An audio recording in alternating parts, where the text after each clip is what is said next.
The people in my hometown produce cursed goods. I'm the one who exports them all over the world. I was born in a town hidden behind the deepest and darkest forest.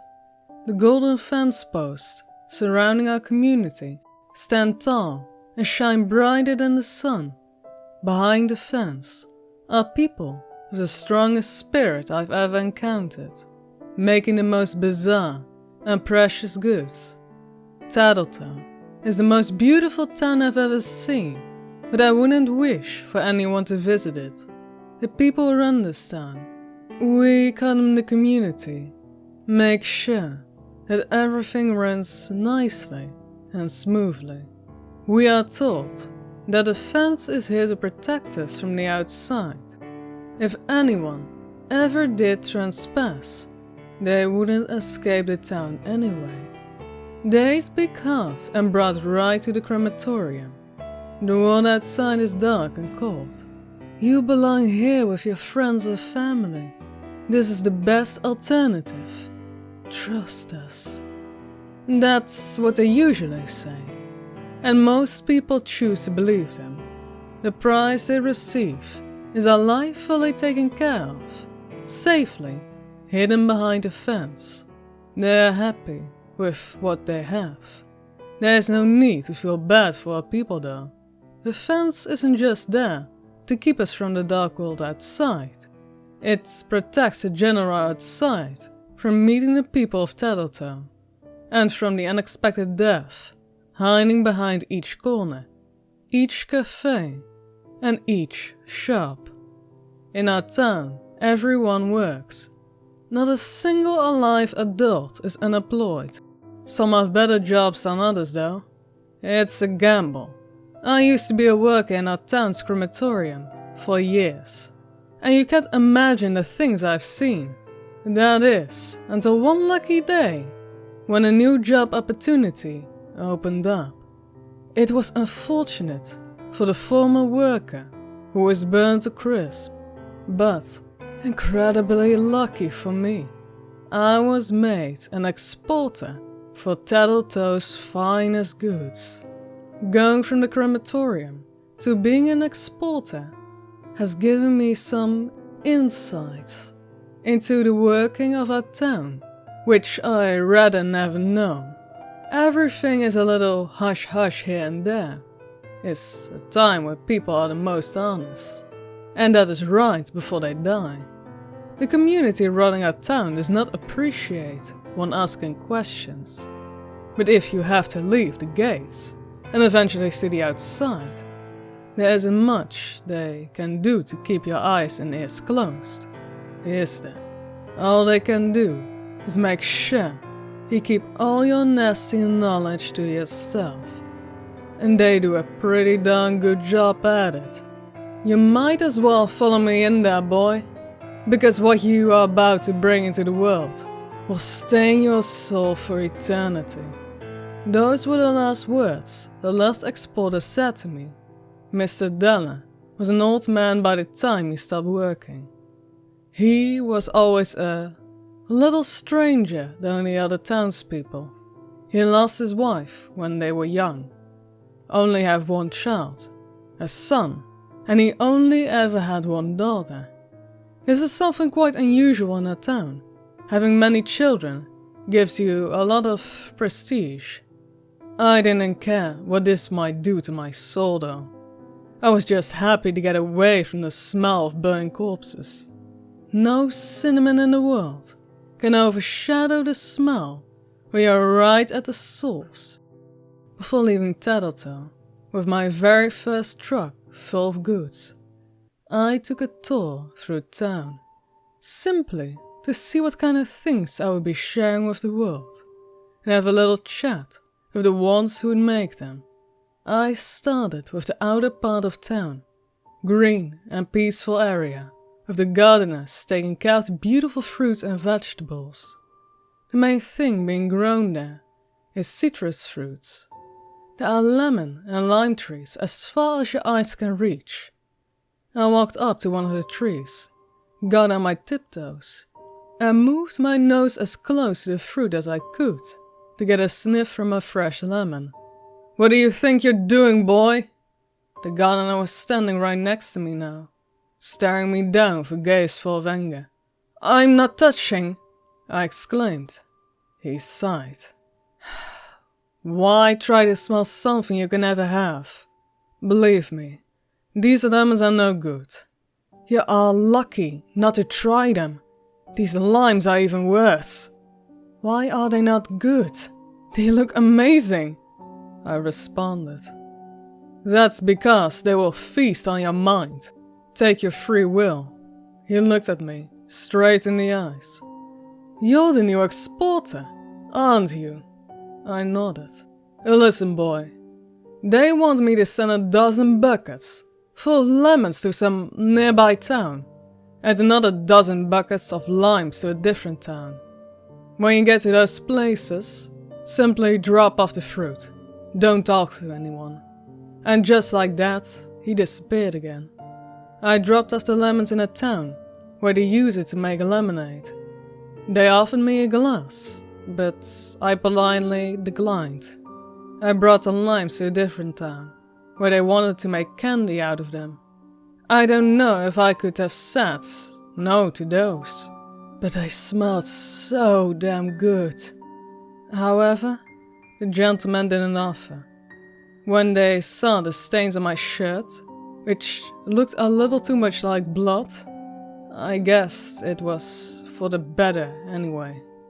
I think that was the moment when I realized that the people who imported the goods from Tattletale are a little odd themselves. Although I was astonished how insanely happy the people in both those towns looked. Not a single person was frowning. The big smiles still haunted me. I know what hostages look like, and they certainly were not living in those towns voluntarily. It was the Tattletale curse that I had brought to them in the form of citrus fruits. All in all, first day as an exporter went pretty well, an occurrence happening shortly after that whoever made me almost want to quit this altogether. I'd much rather just gone back to the crematorium. It was the day I met the shoemaker. The shoe store had always been one of the places that fascinated me the most in Tattletale. From a young age, my parents had forbidden me to go inside, which, of course, only made me want it more. But I was a good kid and obliged with my parents' wishes. I could only observe the outside. The shoemaker is a man called Theodore Tousley. Tousley's shoe shop must be one of the oldest shops in town. From the outside, it looks like the most precious little place we have. Dark blue tiles surrounded the big store window. The tiles are freshly painted every week, because Tousley doesn't accept anything to look old and dusty. Inside the window, you can see some of the magnificent shoes he has made in the past. Anything from crystal shoes to leather boots. Every pair is unique, and you can see the hard work Tousley put into them. I wish to own a pair of Tousley's boots more than anything. Everyone in town is damned to wear the same grey sneakers. Tousley wouldn't allow the town to import any other shoes, because he's afraid he could possibly outshine him. He's a bit of a narcissist, as you might have guessed, and a cruel one too, considering we're not allowed to purchase anything he makes. My eyes were shining bright as I walked into the shop. It was my first time. Tousley had the classical music playing, from a beautiful, old-school records player, which added onto the dark atmosphere vibe in the shop. I couldn't stop staring at all the wonderful items I was suddenly so close to. Tousley was working in the back of the shop and hummed along to the music. "Mr. Tousley, I'm here to pick up an order?" I contagiously called into the shop. He exhaled loudly, making sure I knew that I interrupted him. "I'm almost finished," he grunted. "They asked me to make a couple of dozen pairs of boots. Do I look like I mass-produce shit?" he shouted. I shook my head. "No, of course I don't. I'm a fucking artist." He got up from his chair and looked down at my feet. "You know, as you're leaving this town, you might as well try on decent shoes. Nobody will see. I have just the perfect pair for you." I swallowed. Those were the nicest boots he'd ever made. "I'm not allowed to use any of the products, just exporting, sir." "That's because you're weak, boy. Do you always do as you're told?" I didn't know how to answer that question. We all did. That's how we survive. He finally pointed me to the boxes with shoes, and I started loading them up. This time I had to drive further. It took me almost a day to get to the place. They had a festival going and had invited many foreigners. As a gift to the visitors, they ordered custom-made dancing shoes. It was really nice and kind of precious. They even invited me to stay for a second. I was tempted to put on those boots that Towsley had added to the order. Almost. I kept my grey sneakers on and stayed somewhat in the back. I didn't know if I was allowed to stay with the people who imported our goods longer than necessary, but I wanted to see the festivities. While we have our own fun festivals in Tattletale, we never dance much. The music started and the festival community started handing out the shoes. Everyone was laughing and the atmosphere was simply joyous. I didn't want to leave until they started dancing. It took me a few minutes, but suddenly one person after another fell onto the ground, just like dominoes. A few were still shaking a little, but it stopped shortly after. The eyes were wide open. I will never forget those empty stares. I got back into my car and didn't look back. I wasn't delivering precious goods, but cursed ones. You might be wondering why I would ever go back to Tattletale after witnessing this. I knew. They would make me export even more items, like these.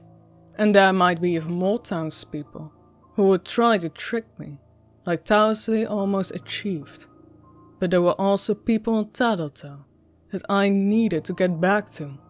My family, my friends, people who needed me.